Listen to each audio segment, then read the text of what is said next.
Kailangan ko na po mag-move on sa mga bagay.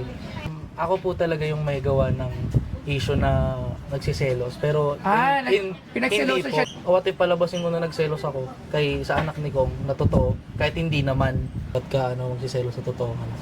Hindi naman kasi talaga. Kasi naman mag-sell sa totoong anak. Kaya nga ho, ito po yung gamit po ni boss kong nung kasal po ni Julie ko. Parehas po kami ng ng katawan.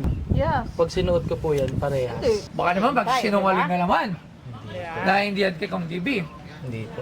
Sure? No po. Masasabi ko sa mga tao na I really change and alam ko na realize dahil sa pag-realize ko po sa mga nangyari noon.